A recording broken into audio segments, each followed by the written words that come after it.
Michael Gove, well, we can talk now to Reese Lipman, who lives in Romford in Essex in a block which is under 18 metres high with fire safety issues. Welcome, Reese. Thanks for joining us.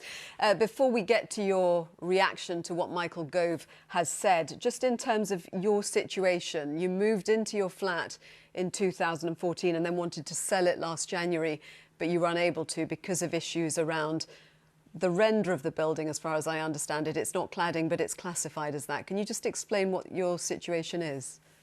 Yeah, of course. So I'm a shared owner in our flat. So I only own 25% of the flat. The other 75% of it is owned by the housing association, who was the developer slash is still the freeholder of the building. So in March last year, we received a B2 rating on our EWS1 form, which means that we have got, as you said, a supposedly combustible render system on the outside of the building.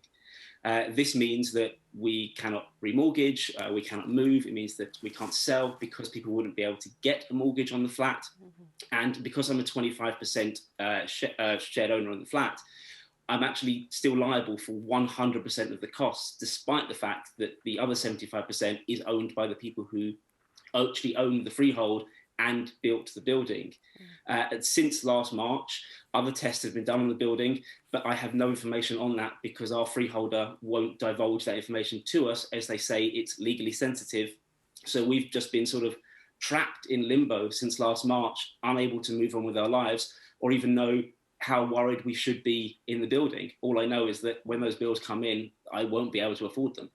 So does what Michael Gove has said this morning then spring you from that liability, effectively?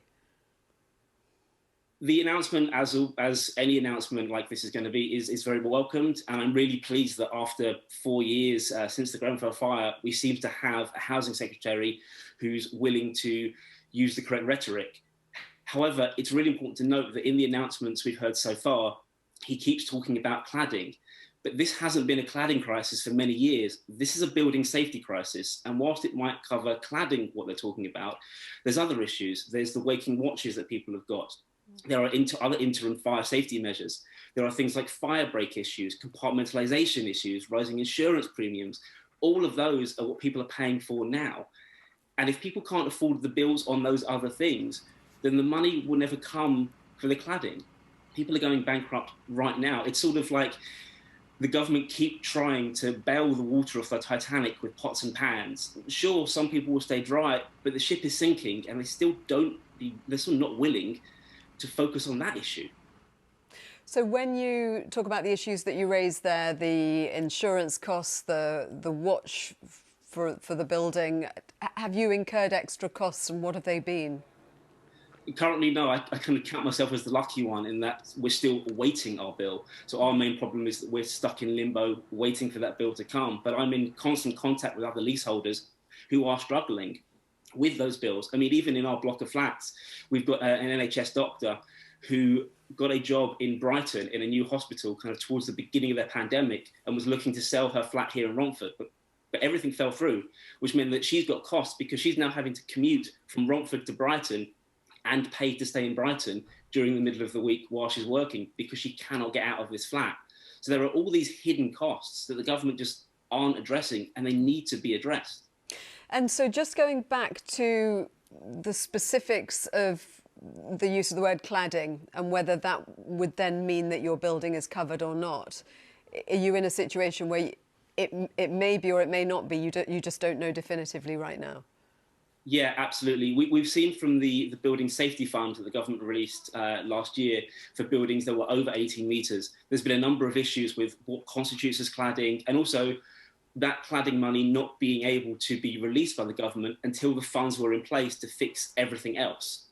And so that's going to be one of the major issues here. Firstly, working out exactly what this fund covers, how long it's going to take to get that money in to cover it, and also when that money does come, will that fix everything, or are we still going to have to find thousands of pounds to fix other faults in order for that money to be released? And that's something we need to address. You mentioned the solidarity between people caught up in this situation. Tell us more about the impact it's had on you.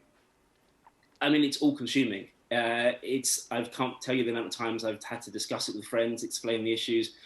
the amount of evenings we've spent doing cladding work, cladmin as we all call it, talking to freeholders, trying to understand building regulations. I mean, I don't understand building regulations. I never wanted to. Now I have to become an expert in them because I need to know what's going on with our flat.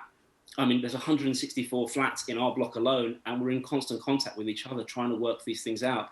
The anxiety, the sleepless nights, the not knowing what's going on. Ours is a one-bedroom flat.